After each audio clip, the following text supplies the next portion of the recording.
Closer to home, there's no denying the cultural issues that exist in some elite private boys' schools in this country. Not all, and not all students from those schools making headlines belong in this category, of course. But none of us can afford to deny that there needs to be a shift in attitude, in behaviour, and in mindset. The shocking revelations regarding the content of a group chat at Knox Grammar, well, shouldn't be shocking at all, to be honest. I thought things might have changed since I went to school. Years 11 and 12 for me was a Catholic girls' college in Brisbane. There were a few private boys' schools that we knocked about with. The way they spoke about women back then was sickening. Even for a teenager who didn't really understand the full implications of that kind of rhetoric. I do now. Boys would rate my friends and I by our looks, cruelly, and make sure that we all knew where we ranked and what our insufficiencies were. They would pressure young girls into doing things they weren't comfortable with, then call them names and vile slurs. Those who refused were often subjected to even worse abuse. It was so damaging, and at such a vulnerable age, the impacts on some were permanent. It's why when I heard the incredible speech last year by Brisbane Boys College captain Mason Black, that I was both upset that it was clearly still an issue, but heartened by the fact that young men were starting to speak out.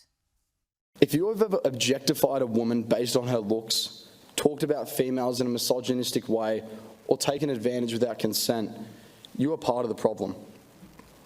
Seemingly harmless comments can have such devastating effects. Another former school captain from St Augustine's in Sydney made an equally as passionate speech last year too. I wanted his thoughts on where we're at now and how we changed something that has clearly gone on for decades. Josh Seward, he joins me now. Josh, thank you so much for your time. Thank you for having me. First of all, thank you so much for speaking out, because I know that it's incredibly difficult. Why did you decide to use your speech to call out your mates? I think at the time we were sort of, as a community, as a school and as a leadership group for St Augustine's, we decided that it needed to be addressed, and coincidentally we did the speech, and then 2 months later Chanel Contos came out with a brilliant petition against these sort of accusations and proving that this had happened before.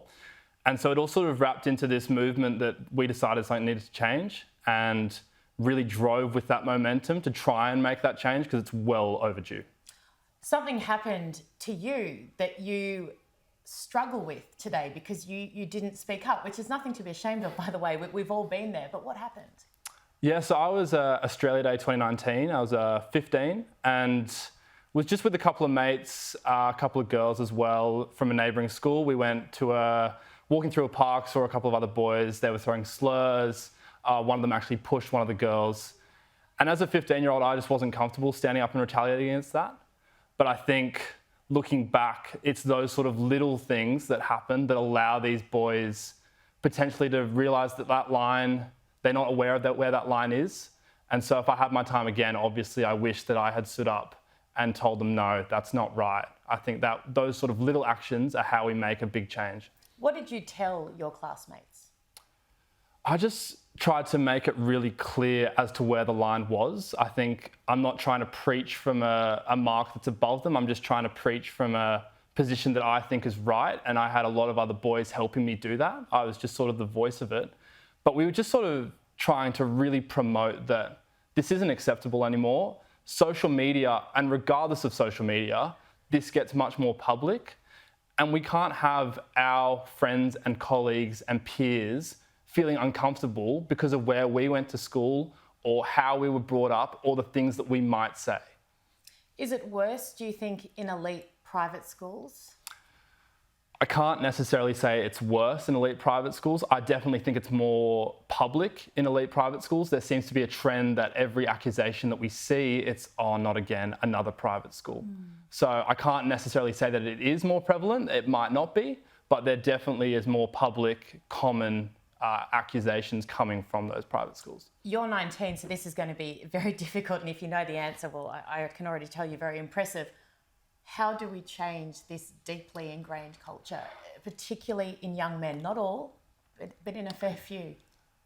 I think we have to start at school. I think the schools have to recognise that this is a problem. This is an ongoing problem. I don't think that acknowledging it once a year in assembly is going to cut it. I think that from a parenting standpoint and an education standpoint, and I'm not here to preach, this is just from experience, that we need to make more of an effort continually harping on that this isn't right, because unfortunately we're having kids who are able to access social media and stuff when they're 13, but they're not being educated on where the line is until they're 15 or 16 in year 9 and 10. That's a really great point. You are incredible. I appreciate it so much. Thank you so much, and keep talking out. Thank you very really much. Impressive young Cheers. man. Thank you you. so much, Josh. Thank you.